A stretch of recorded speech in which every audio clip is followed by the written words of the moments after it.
Hey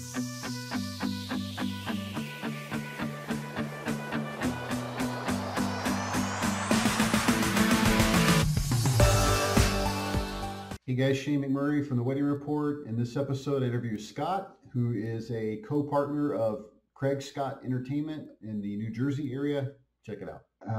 All right, Scott, tell me about your business. Tell me what city you guys are in, your website address, Instagram, any of those things you want to tell me about online.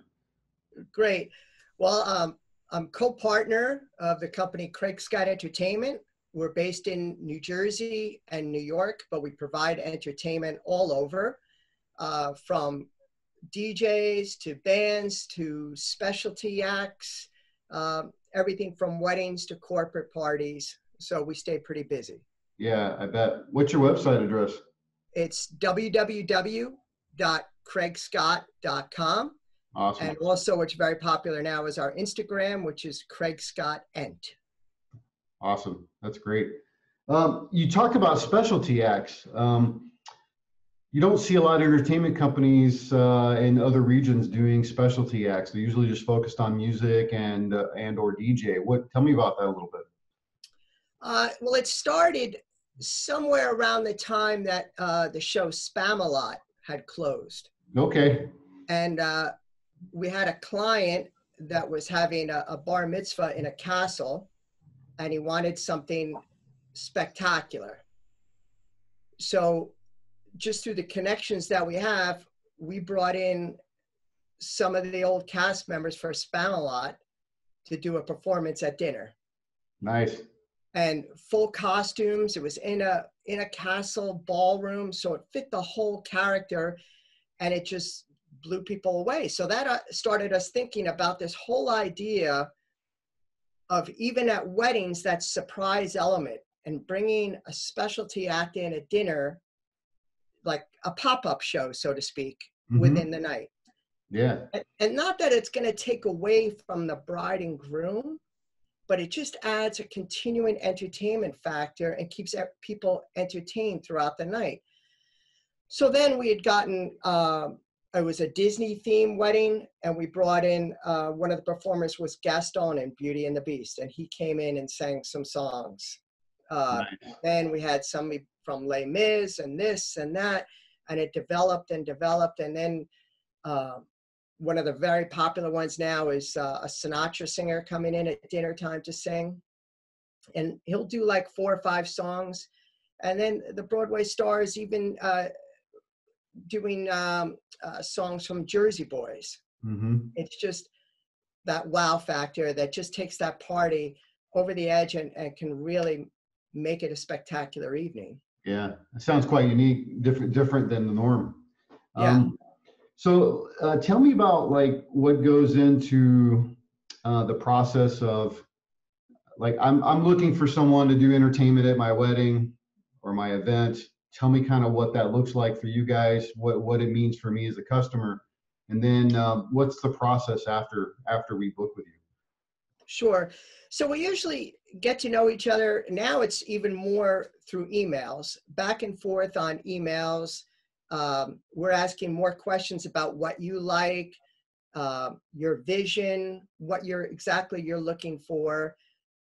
Then we come back and say, how about something like this or something like this? Goes back and forth. And then we start sending out sample links so you can see what this is like, hear what this is like. That blends in, discuss it a little bit more. Then when we go to secure everything, behind the scenes here, it's a whole staff that's working in this company just on your party. Yeah. So if I'm working with you and we put together this great package, then you have somebody, my partner, as a matter of fact, Nick, who does all the detailing. He's the person that confirms every musician, every specialty act, or whatever's involved in your party. All the details are put into that, sent out to that performer. You have Kathy in our office that's doing all your bookkeeping, making sure everything's in place there. And then we have Stacy, who's our senior events coordinator, and she's going to work closely with you on the planning and helping you fill out your 4-page online profile, which really gives us more insight to what you're looking for.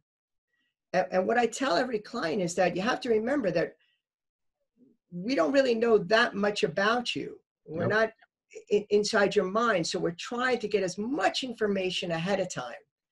So by the time the party comes, we have a very good idea of what you're looking for.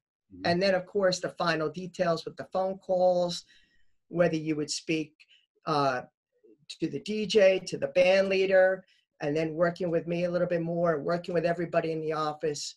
We really have a good sense of what you want. And that's how you really get a successful party, because both parties, you Yep. and our company, are on the same wavelength. Yeah, that makes sense. That's good. Seems like a lot of work to fill out a 4-page deal, but it really helps you guys kind of pinpoint what their interests are and things like that, right? Absolutely. And for us, we feel it's like almost like the game plan, like a team going into the Super Bowl. Mm-hmm. You know, you have an idea of what's going to happen, what you're looking for. And then the band leader has a good idea what he's getting into. We have an idea of the age groups that you're going to have there. Yeah.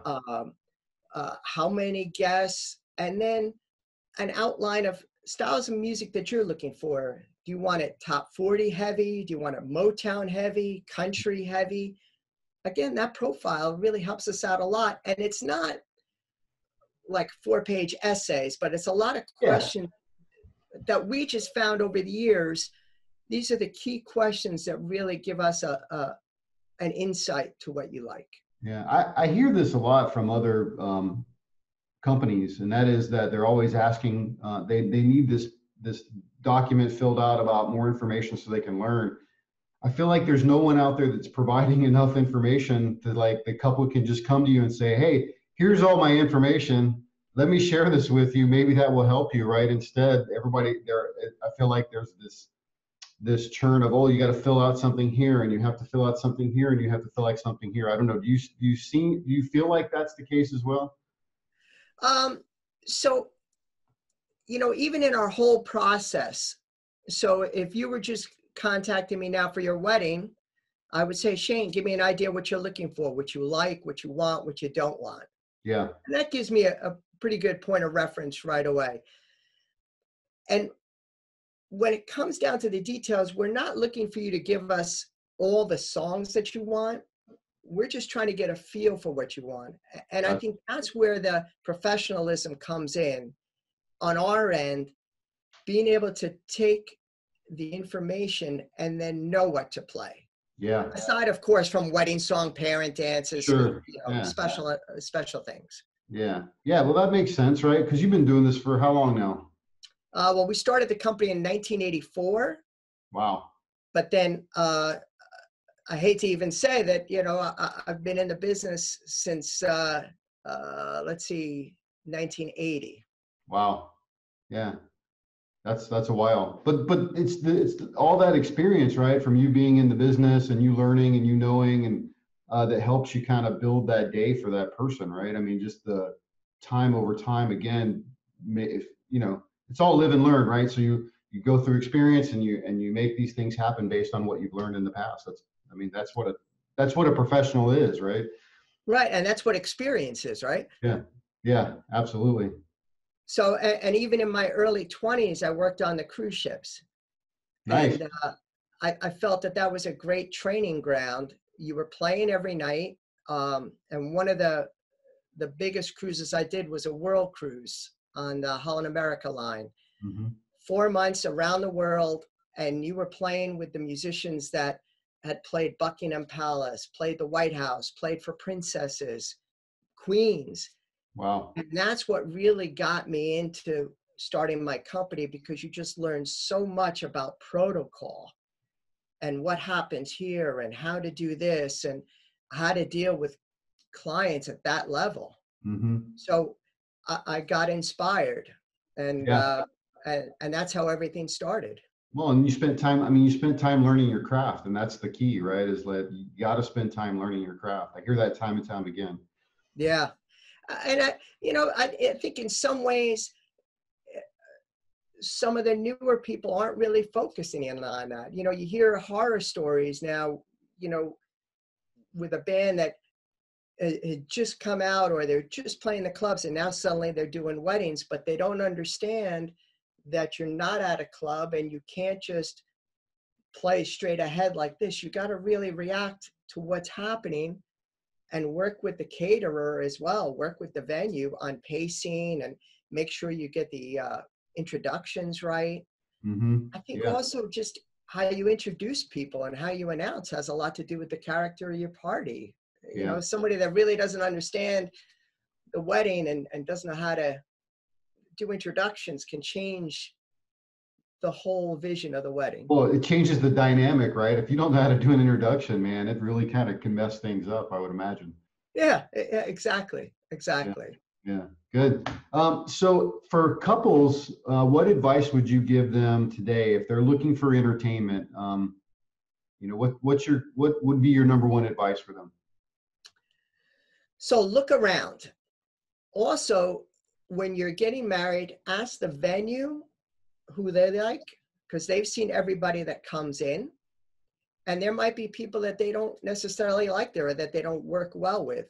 Mm-hmm. But if you're dealing especially with a company that works at your venue a lot, they know the acoustics, they know where to set up, they work well with the staff, Yeah. and it's all about teamwork, right? Yes, it is. So I think that's a key. And then in the auditioning process, get a feel for everybody's personality. You have to have somebody that you feel that you can bond with and somebody that really understands your vision. Yeah, I agree with that. That's actually comes up quite a bit. Yeah, I've done like 40 of these interviews so far, and that always comes up as the bonding. Do you get along? Do you guys connect, right? And I think that makes a big difference. Yeah. I mean, you want to work with somebody that you like. And now, you know, you're booking your wedding a year out, right? So we're looking at, right now, I'm booking parties 2021, the summer and the fall. October is one of the busiest months. So October 2021. So when you're meeting with these clients and talking with these clients, you want to make them feel comfortable and let them know that you're going to be around a year and a half from now, right? That's right. Yeah. So I was going to ask you, how long do couples typically need to book entertainment ahead of time? I mean, I know you're probably booked up till 2021, but in general, what should they be thinking about? Well, you know, you can always, I shouldn't say always, but you can book short term, but very often your options are very limited. Mm-hmm. In a major city, the bigger bands, the bigger name, the better ones book up quickly. Yeah. So generally 8 to 12 months. Okay. That's the standard. But then the busy dates, you know, like October Saturday nights, are just, they go quick. I would imagine, yeah. So let's switch gears a little bit and talk about the business side. Tell me, for business, what's working well for you guys right now? Bringing back those pop-up shows even more. Interesting. Just because it's something that's so different, and being able to tailor your what you really like. Mm-hmm. So whether it's a client, even if they're not going with a band, they're going to a DJ, but let's say it's an Italian wedding, and we bring in a great Italian opera singer to sing at dinner. So he sings some Bocelli. Yeah. That's the wow. You know, that's really, really the wow. The other thing that we try and do is when you're having your wedding ceremony, your cocktail hour, and your reception all at the same venue, is think of it like a classical work of music with 4 distinct movements. Mm-hmm. So your greeting is one movement, your ceremony is the next movement, your cocktail hour, then your reception. We want to try and create a little soundtrack and create the ambiance for each of those movements. So for example, you're pulling up to your venue, I love greeting people with something. So I do violin at the front door. So you pull up and there's a front door, there's a violinist playing right at the front door greeting the guests. Or we've had a guitarist right inside, or it's beautiful when there's a baby grand piano there and people walk in and there's a piano player playing there. Move into your ceremony, do something a little bit different or build upon it. So very often what I'll do is I'll have a guitarist situated where the ceremony is going to be held. When the violinist sees that most of the guests are already in, they then moved with the guitarist, and now you have guitar and violin for your ceremony. Nice. Or when we do, we've had parties where we've done one of the biggest ones for a ceremony where was as the guests pulled up, there were 4 violins greeting everybody, 2 on each side of the door. And then when they walked in to the room for the ceremony, there was like a inverted V staircase. Mm-hmm. And we had 6 violins lined up there. Wow. And where they were getting married was right between the stairs. So as everybody was walking in, the 6 violins were playing there. Bridal party comes in, the 6 violins playing. Now, before the bride walks down the aisle, those 6 violins went up the stairs, went around on the catwalk, and we had 6 more violins come out and around. So you had violins surrounding the whole room. Wow, that's pretty awesome. And that was the wow, right? Yeah. But then you move to cocktail hour, we changed it up, and we did piano, upright bass, drums, and a Sinatra singer. Nice. Created a whole different environment for the cocktail hour. Yeah. Now, even if you're not going as elaborate as that, even if you just take the violin greeting your guests, then moving to violin and guitar for the ceremony, mm-hmm. Then let's move to a keyboard player or a piano for the cocktail hour. So you're really changing the mood and the feeling. You want to really kind of walk people through different movements. That makes sense. And change that whole soundtrack and the ambiance. Yeah. And then when you get into the reception, as the doors open, either the band's playing or the DJ's playing, and now you're creating that party atmosphere. And we like to get people dancing even before the bride and groom are into the rooms to really set the tone and build a foundation for that reception. Yeah, that's awesome. I love that. I never really thought about it as a movement from place to place. That's awesome. That's really good. Yeah, and you know, when you're moving, the environment is different. Like, let's say you're outside in the garden for a wedding, you want to have different music playing for that than you do in, say, a bar area or the lounge area that your cocktail is at. So we want to change it, just like when you're watching a movie and the music changes from scene to scene. Yep, exactly. That's awesome. On the flip side of that, what would you say are kind of the biggest challenges today in business? I think the challenge now is there's so many new people coming into the business, and not that there's anything wrong with new people coming into the business, but unfortunately in the wedding business, unlike, say, like the medical field, you have to go through all this school and everything to be able to, as they say, hang a shingle. You know, you're a professional, you're an MD. Yeah. There's no formal training. That's right. And I just hear, you know, horror stories. Yeah. You know, this one didn't show up, or they only had, 3 musicians instead of 6, or they didn't know their wedding song. I wish there was more of something that could control, what's happening, to be able to be a certified pro, I guess. Yeah. The unfortunate thing is the barrier to entry is so little in the space for, particularly for planning, photography, entertainment. The barrier to entry is small. It's low. So it just allows people to come in and flood the market and do exactly what you just said, right? That they don't learn their skill, they don't learn their trade, and they're just doing it because they want to do it. And not to say they won't eventually learn, Right.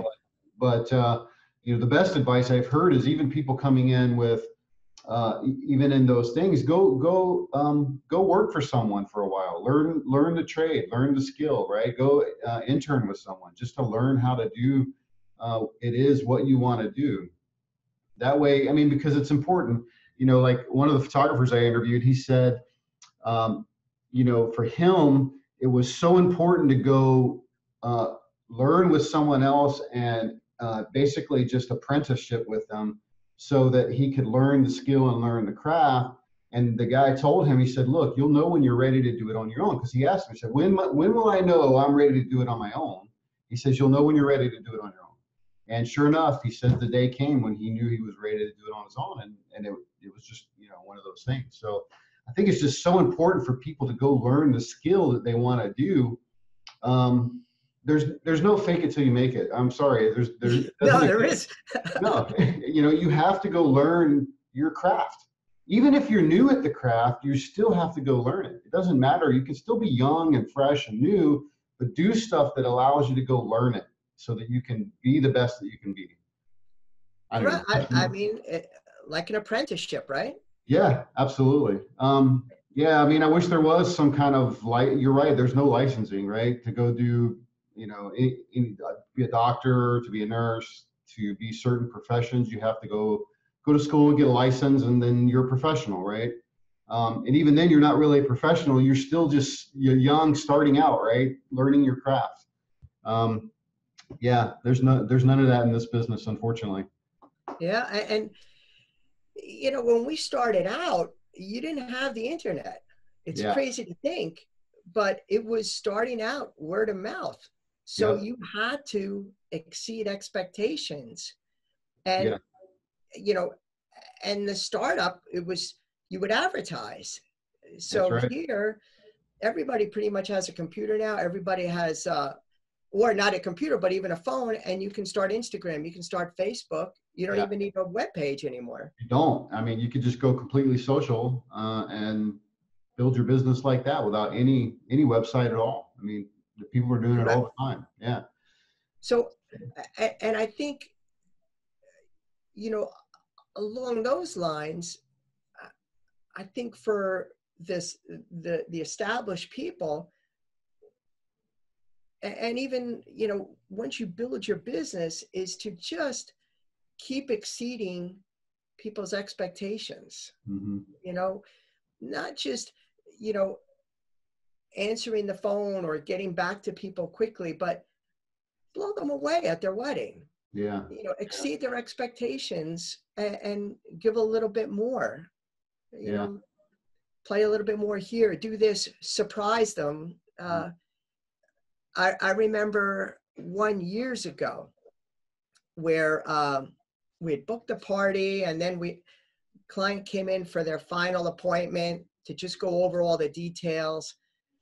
And I don't remember what the song was that the groom said to me. Maybe it was Dave Matthews' Crash. And Okay. as he was leaving, he was like, hey, by the way, man, I'm a huge Dave Matthews fan. If you could just play Crash. And I was like, Dave, you know what? I'm sorry. We don't do any Dave Matthews. I wish you Hmm. told me sooner. Hmm. But then came the day of the wedding.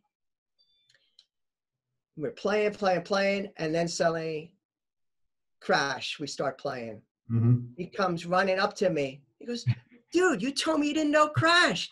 I was like, hey, Bill, I lied. You know what? It's exceeding. You knew you were going to do it. Yeah.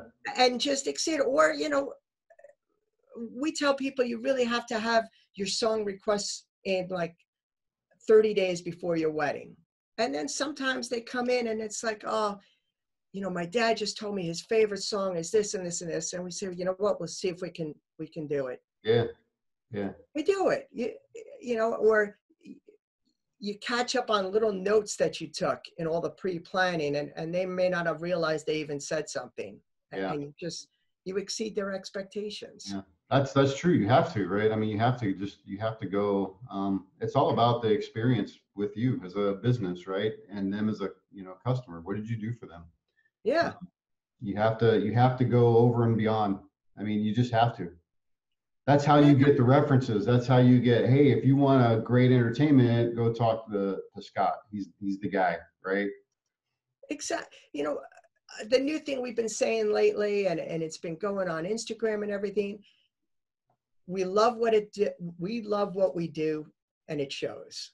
Yeah. When you're passionate about what you do, when you're in front of people and you're playing and you're having fun, the fun is contagious. Yeah, absolutely. It's true, right? If you're passionate about something, it exudes from you. It just comes Yeah, out, right? yeah, Nothing you can do about it. It's there.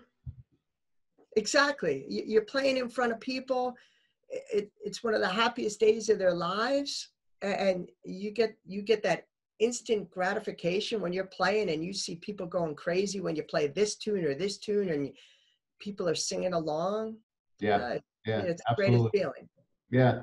So, what advice would you give businesses coming into space? I know we talked probably a little bit about that already, but if you had some specific advice, what would that be for them? Stay on top of trends. You're a professional.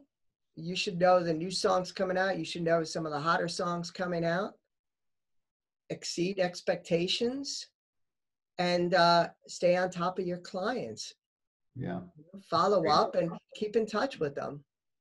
And give them little surprises. Let them know that you're excited for their wedding as well. Yeah, right. You're not just another customer, right? You're excited for their day and their event. Yeah.